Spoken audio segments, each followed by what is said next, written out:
This is VOA News. Via remote, I'm Marissa Melton. U.S. President Donald Trump says a deal for loans to small businesses suffering economically could be completed as soon as Monday. He made the statement Sunday at a daily briefing on the COVID-19 pandemic in the United States. Earlier in the day, U.S. Vice President Mike Pence and U.S. House Speaker Nancy Pelosi, both of them speaking to Fox News, agreed that Republicans and Democrats are close to a deal to extend loans to small businesses suffering from drastic drops in business due to the pandemic.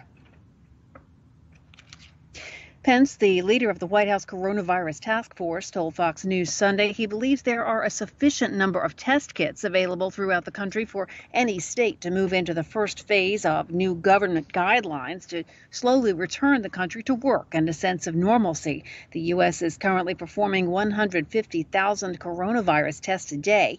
Some experts say that 500,000 a day are needed. Pence said he thinks the government can reach 300,000 a day. He thinks that's a big enough number to give Americans the confidence and tools, in his words, to go back to work.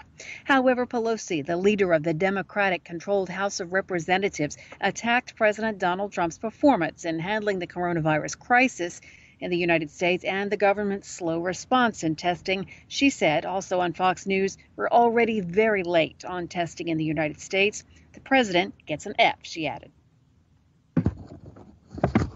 Meanwhile, coronavirus cases have surged past 3.3 million around the world, with the United States seeing steady increases while other countries are reporting declining numbers. The Johns Hopkins Coronavirus Resource Center says over 735,000 cases and nearly 40,000 deaths have been recorded in the United States, which is now the epicenter of the virus that first broke out in China late last year. VOA News. At least 10 people are dead after a 51-year-old man went on a shooting rampage in the Canadian province of Nova Scotia on early Sunday morning. It was Canada's deadliest attack in years. The reports of the victims include a 23-year veteran of the Royal Canadian Mounted Police. Police said the suspect was also dead by the conclusion of the attack. That reason for the death is unclear, and the motive for the attack is still unclear. We'll keep you updated on that attack as more information becomes available. South Korea reported just 8 new cases of coronavirus on Sunday. It is the first time in months that South Korea has reported a single-digit increase in cases on a daily basis. But the Korea Centers for Disease Control and Prevention reports that 163 people who had the coronavirus have been reinfected. That backs the World Health Organization's assertion that there is no evidence that people who have survived COVID-19 are immune to it. While the outbreak in East Asia may be dying down, the virus continues its march through other regions of the world.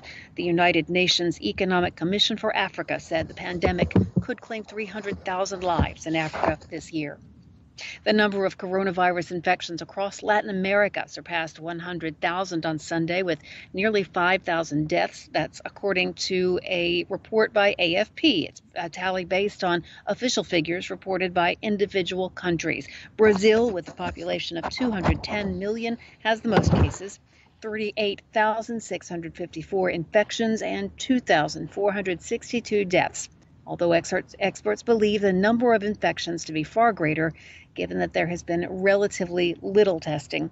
Based on official figures, Latin America as a whole had 100,952 cases on Sunday, with 4,924 deaths. While Europe and North America have so far borne the brunt of the pandemic, infections have been steadily rising across Latin America, which has little of the health infrastructure of its richer counterparts. And Orthodox Christians observed the Easter holiday amid extraordinary coronavirus-related restrictions on services that forced many parishioners to watch today's services on television or online. Church leaders have struggled to figure out how to observe the April 19th holiday. It's the holiest day in the Orthodox calendar. They've been trying to observe the holiday while avoiding spreading the coronavirus. Some local parishes have defied orders from public health officials and church leaders and vowed to let people attend services in person. In Russia and Ukraine, two of the biggest Orthodox denominations, priests in St. Petersburg and Kiev, held services beginning late on April 18th. This is